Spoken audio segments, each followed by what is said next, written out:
Thank you so much, Ray and James, for joining me today. How are you two doing? Very good. Great, thank you. Yeah, Good to be here. thank you very much. Excited to be here. We are so excited to talk about the Rat Pack Lounge, which is coming to Meadow Brook Theatre. And so to kick us off, I'm just hoping that maybe you two can give us kind of like a synopsis or, what's going on in this show. So Ray, let's start with you. What's the Rat Pack Lounge kind of about? Well, it's kind of about not wanting to go away. That time erases us a little bit, especially if you're a celebrity. To think that you had like the Rat Pack, Frank, Dean, and Sammy. The idea that as time goes on, we're not going to know who they are. Well, that is bothersome to them, even more so, right? So it's kind of like playing with their egos, who they are and their egos. And the plot is very simple. It they get they're in heaven and they need to right a wrong down on earth. So they get sent down and they end up in other people's bodies in order to correct this thing that has been a problem. And they land in the Rat Pack Lounge and they realize people aren't going to remember us anymore. And how do we remain relevant even though we're not here anymore? We're big stars. They should be remembering us.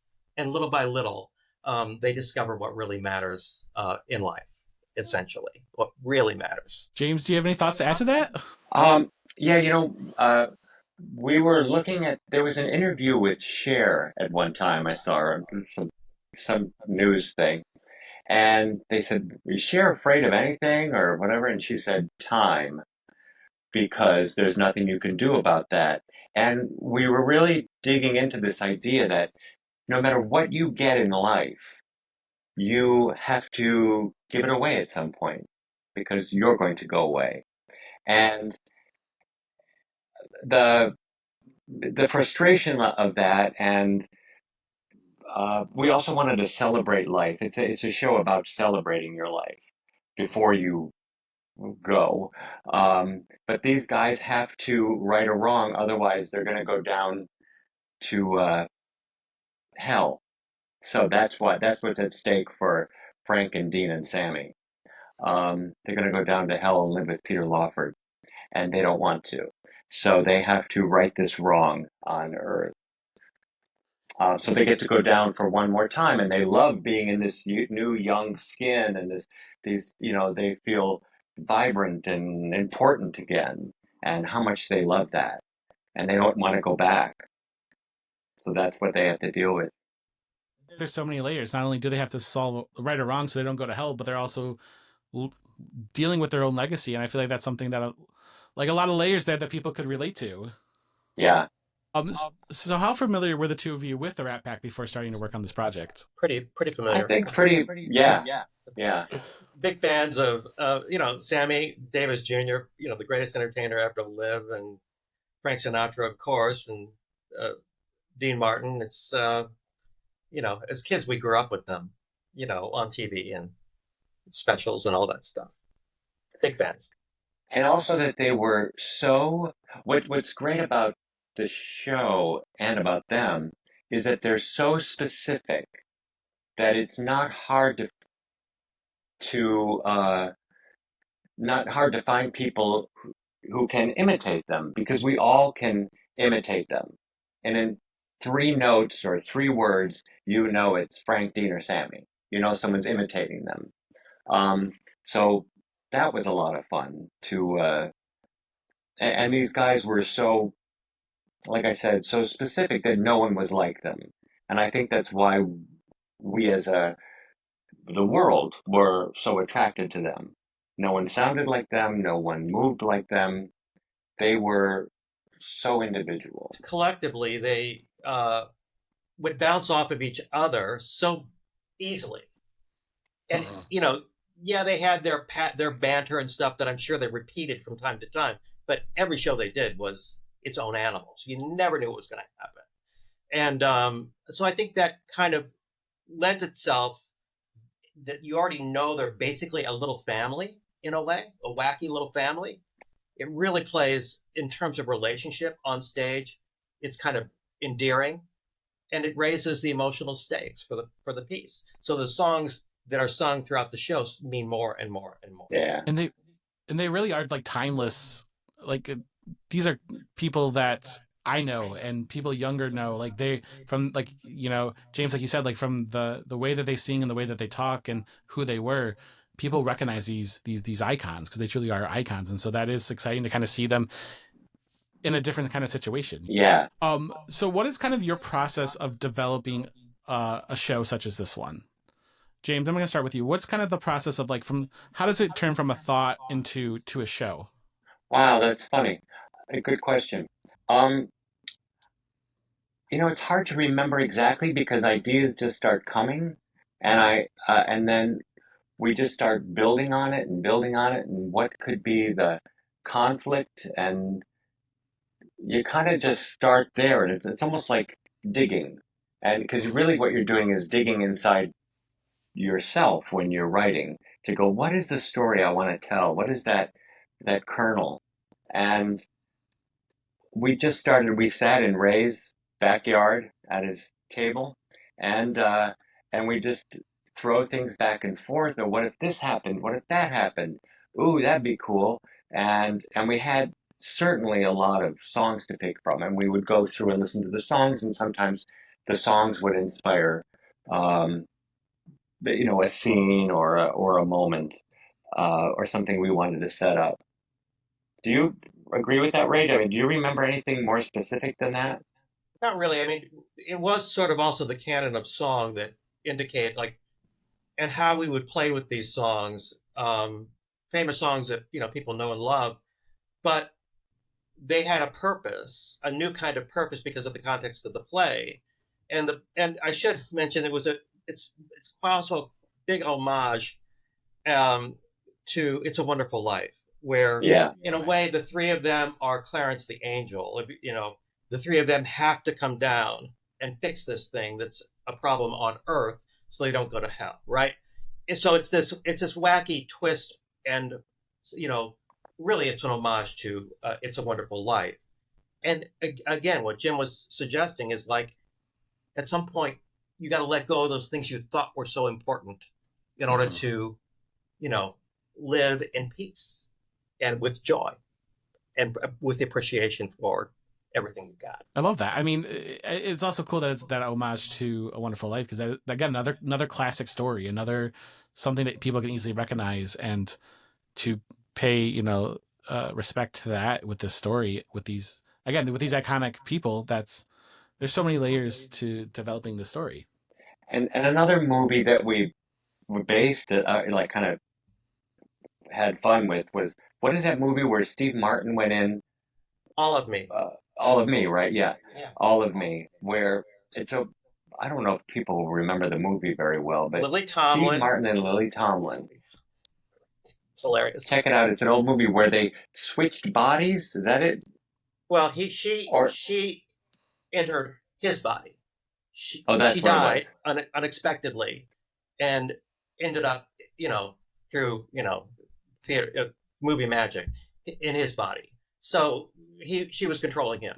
It was hilarious, brilliant concept, and I think it was Carl Reiner who wrote it and directed it. I think good old Carl Reiner from Dick Van Dyke days, right? Yeah. I got when I was kind of researching this, I kept going back to the movie Heart and Soul. I don't know if either of you remember that. Robert Downey Jr. was really young, and he has the 4 people he has to kind of help on so they can cross over. And I was just like, it's one of my favorite movies of all time. And it's one of those ones that like nobody knows about. That's right. Yeah, well, I'm gonna watch that. I don't know it. Great movie. Absolutely great. Yeah, but it's it's a bit of a fantasy, but it's filled with the joy of life, really. Even though it's about this other thing, it's filled with the joy of the here and the now. And so, while they're on this journey, these characters, do they actually get to enjoy the here and now? Like, not spoiling too much, obviously, but like there is a point where they get to kind of just do it. They do. They're having a blast. They're getting to sing again and do a show again, and you know what I mean. So they're and loving they're teaching a kid how to do what they do, which is impossible, by the way, because they're so unique that he has to find his own. This kid who they're trying to teach to be them really needs to find out who he is in this process, not who they are. So that's what they discover as well. So they're kind of shepherding this kid who wants to be like them, and then they realize we're doing the wrong thing. We need to make him in. And so it's one of those two. So it kind of messes with like the idea of identity, you know, the theme of what is your identity and who are you? Yeah. That's right. And they are them. That's what made them stars, is them figuring out. And they're all so different. You know, the three of them are so different. Yeah. We also, by the way, have throw a little spice into it. There's the Angie Dickinson ripoff character who comes down from heaven to kind of control this chaos that they've created. So that is sort of a comedic, and she does a number. It's an original number to help move things along and solve the problems that they've created on Earth, so to speak. It also has to do with, I just wanted to say, Brian, it also has to do with the power of, you know, obviously Frank Sinatra and all of them, they had a lot of power and a lot of gravitas and the power of our words, because Frank Sinatra said something in a nice way when he was alive, not realizing someone would take it seriously. But so it's taking responsibility. So the power of celebrity is a double-edged sword. Whether you say when you're a celebrity, you say, "Yeah, you're great," or "Boy, are you bad." You know, those words have a lot of power to them, and so that's something else that they have to confront, or Frank has to confront, is the power of uh, of his words and what he said. Yeah, of his actions. Yeah, in our life. That's huge because a lot of people don't get to do that, or they do, and it's very like, that's a hard journey. You know, again, as a psychologist, that's something I deal with on a daily basis of like people Oh having to wow. confront the realities of what they said and they did, and we can't take some of those things back. I mean, you can't take any of it back, but Right. Yeah. so when you're kind of developing this, I know like the Rat Pack is kind of, you know, these four characters, these three characters. But was there anybody that you were like from that time period that like as you're developing, you're like trying to work in, or that you're trying to like develop that from, you know, from the vibes of like the Rat Pack? Was there anything that you kind of tried to incorporate into the story from that? I guess I would go back to the angel character. That would be Sure. Angie Dickinson. That would be the one that would be the voice of logic, kind of, because Okay. they're all caught up in themselves so much that, and because the other ones, like I said, Peter Lawford and the other people were also so caught up in themselves. Okay. But uh, Angie was Angie Dickinson was the one most that we said, okay, we'll make her the the the, the most down to earth quote That's character from right. back Even though there. she's, yeah. Yeah, even though she's dead too, and she has taken over. She takes over uh, a woman's body down, and so there's four of them that take over bodies. Okay. Ray, you know, how do you kind of get into the mindset of the characters as you're like trying to make them feel authentic on the page? Like, I'm sure it's probably listening to a lot of music and watching a lot of videos, but like, how do you translate that? Well, I think what was fun about this was we did do a lot of research, and there's a good bit of video. There's that one. I think it takes place in St. Louis. There's like a benefit concert they do where they're doing their shtick, and it was televised, so it was like live TV, and it was probably the best place for us Mm. to look and see how much fun they were having on stage together. Really, is what it was about, and their bits, and like they had their stock bits that they would do, and there was a hierarchy within those characters, like who treats who how, and I'm going to make fun of you this way for a while, and then you're going to come back and let me have it. It's the fun of being like this little itty bitty family, I always think.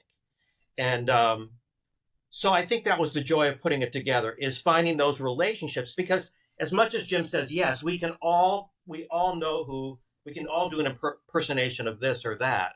The reality is it is the behavior and what they want and how they get it that we really respond to. So if they tell us they're Sammy Davis Jr. and they do a few Sammy Davis isms, and then they launch into their shtick. I think if they're playing the play together, we're going to buy it because we want to buy it. And they're not. It doesn't have to be an exact replication of who they were because they're taking over other people's bodies. When Lily Tomlin went into Steve Martin, it was Steve Martin doing her in a way. You know, it didn't have to be spot on because it's a guy and the girl is in his body. It's kind of that. That's the joy of piecing this together. In terms of writing these characters, you know, I think you put them in some wacky situations, and it's going to happen. You know. Well, I think you kind of said it. You kind of said it, Ray, when you said that they're a family and they all have wants. And so you almost can forget about. You don't forget the character, but you know what they say by what they want and what they're doing. And so the lines just come out if the want is strong enough. You know what they want, and that is a universal want usually. I want something from you. I want you to tell me I'm great. I'm going to show you all how important I am. Or they're fighting over a certain thing on the set. So I think the lines. Kind of this one for all of them, particularly, you know, I mean, he practically sings it in one of the songs, I'm going to live forever. I want to live forever. Really? Dorian Gray stuff, you know. But, you know, he has to come to terms with that. So what is kind of your journey together? Like, you wrote this show together. What is it like working with each other on a project like this? Oh, it's very difficult. It's really I was going to say, you two seem like you dislike each other so much now. Well, yeah. That's a challenge. It's great because I think we have a rhythm to how we work together and have for years that, you know, we both have our strengths, and I think we understand what those strengths are. So in that respect, it starts making sense pretty quickly. Jim, I'm sure you have, yeah. No, I think that's it. And even if you argue about something, somehow when someone says something that feels like it's the best idea, you go, oh, yeah, that's it. Now, sometimes we don't. I'm a director as well and a choreographer over the years, so I often come at things from that angle. Like, is this playable? You know, physically, for example, and because this is a physical show, they're singing and dancing and all that goodness. So sometimes I'll say, well, what if we do this? Because I would need to be able to stage this, and it needs to be active, or there could be comedy here coming out of the physicality of it because these guys were physical. So sometimes I'll bring that to the table, maybe, and he may be coming at it from a different direction. Yeah, I've been an actor, so so is Ray. So we both can do it from that angle of, again, what the person wants, and but it's always been pretty easy for us when we write together. And I think the riffing of the dialogue, you know, being able to sort of riff it in the process, I think is extremely valuable. And because we are both actors, that makes that, you know, easier. It's like doing an improv to write. That's what it is. It's basically improvising. And as I say, kind of going back to what you said, James, like the listening to each other and then being able to be like, oh, that's the better idea. There really is a setting aside the ego, like everybody has an ego, you know, and setting aside that and really working together to be like, this is what serves the show the best, or this is what works best. And it sounds like the two of you have been able to do that, which you don't always see a lot of people do. And that's and it does get hard because you think that you're right. And we both do this. Like, we both will say, no, it has to be green. No, it has to be blue. And then pretty soon the other one says, you know what? It has to be green. And you think like, well, that's what I've been saying. But we both do that. But you need to get there yourself. Like, you have to go until you finally go, oh, I see what you mean by green. Got it. You know. And sometimes it really is ultimately, anyway, about execution. Like, both, you know, green and, you know, pick one in a way. Sometimes it's like, this is a good idea, that's a good idea, they're both good ideas, but pick one and run with it, because at the end of the day, it's what you do with that idea that's going to really matter. So the execution of it, the finessing of it, and then getting it onto the stage and making it work, that's really what matters. So if you've got a good story that goes somewhere, chances are those things are going to find themselves in that process. Do you feel like with this show, or just like any, show in general, but specifically with the Rat Pack Lounge, from your original concept, do you feel like it remained true to that original thought, or do you feel like it's changed to be something different? I think it's the same and Okay. different. Sorry about that. No, it's okay. It's a great What answer. happened is we had too much, right? So when we first Okay. did it, the concept is great, the idea is great, all those things, the story that we're trying to tell is right, I think, all of that. But we had so much, right? It was too much. And so we've bit by bit simplified it, made it tighter, and therefore better and funnier. I mean, what do you think, Jim? Yeah, no, I think so too. We just had a lot of it, and sometimes you don't know what needs to be cut until you see it in front of an audience, and you start to feel it in that because it becomes such a living thing. And so after our first couple of productions, then we could really kind of, and then, yeah, to really get it down to, okay, here's the meat, and this is what keeps it alive and over the top, sort of. James, you had mentioned that like when you were kind of starting to work on this, you were talking about stories and picking songs.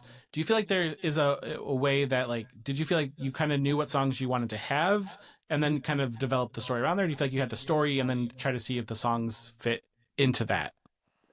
Boy, it was kind of both, but more, I think, they do a big concert at the end, and that's when that would start with the songs, I would say.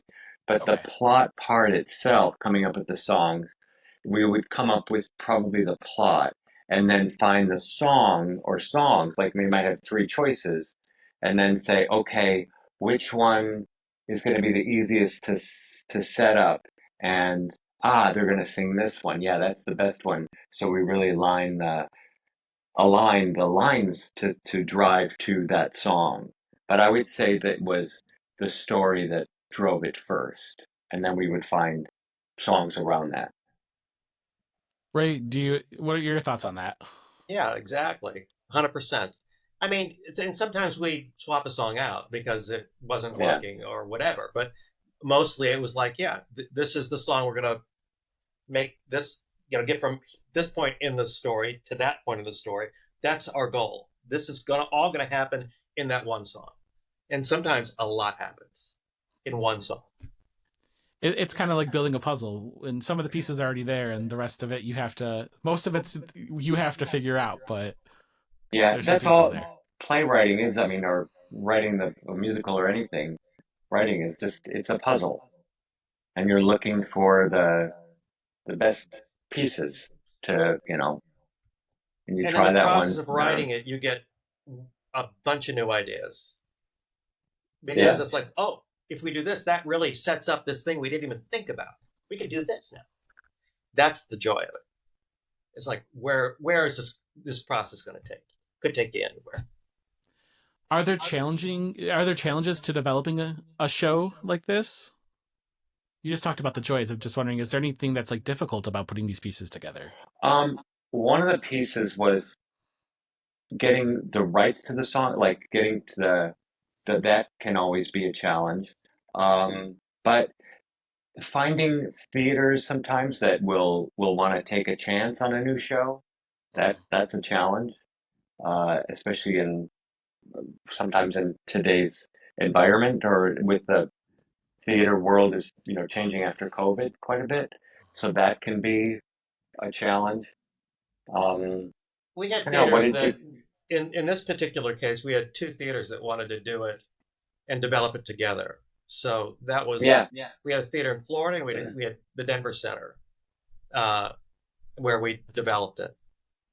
That's really And so that exciting. was really helpful. We knew we had two ways, two productions to help build the show, and then we were on our own.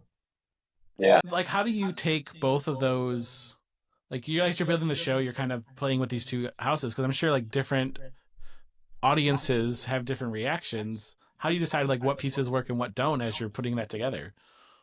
They tell you. Ooh. The audience tells you. It's hard sometimes because I mean, if no one laughs at something one night, you go, cut it. Oh my God, that's embarrassing. And then the next night it gets a laugh, and then you say, do it bigger, and then so it's a balancing act. It can get tough. Like, I could completely understand that. Yeah. yeah, some things are obvious or whatever, or sometimes you think this is the problem, but it's not actually that section is the problem. It's that people had to wait too long for that section, so you have to cut the stuff that's before it.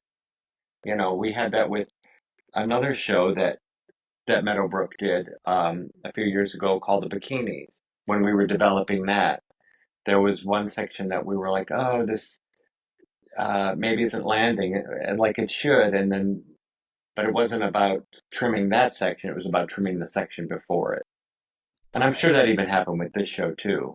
Sometimes It's it's always not the it's always punchline, it's it's the always check, what it's the setup. it's always what precedes it. It's always something before that usually that you've got to be looking at to fix. Okay. Either trimming it or rewriting it or something, because something's you generally speaking. James, what themes from the Rat Pack Lounge speak the most to you? Ooh, good one. I think the idea of what do you leave behind in life and being your true self and living your true self and not trying to be like Sammy Davis Jr. or Dean Martin or Frank Sinatra, uh, and and that is how you fly. That is how you will become your own, not celebrity, but you know what I mean, your own hero, and and the power of the word of what people say to you, and those are biggest. I think those are big themes for me of how we treat each other and say what stuff we say to each other and how that sticks with us. As you know, if you say you're in that, you know, someone can say something to you when you're a kid and you keep it for the rest of your life. You never let it go. Yeah. Ray, but how about for yourself? Yeah, I think exactly what he said. I would agree with 100%. I don't think there's anything to add. I think it really is about taking advantage of every moment you have on the planet, and Yeah. um, and be grateful, for what you've got when you've got it, and the authenticity, and like Jim said, finding a way to be you and trusting that that's what matters, and that allows you to be in the moment, not trying to be somebody else, and live life to its fullest. Fantastic words from both of you. Thank you so much for being here. We are so excited to see the show. But thank you so much for your time. I appreciate it. Oh, so glad to do this, and so nice to meet you, Brian. And yeah, I hope the run is an amazing run up there in Michigan. yeah. I think it will be. So the Rat Pack Lounge runs at Meadow Brook Theatre from April 23rd through the May 18th. So get your tickets now and we will see you there.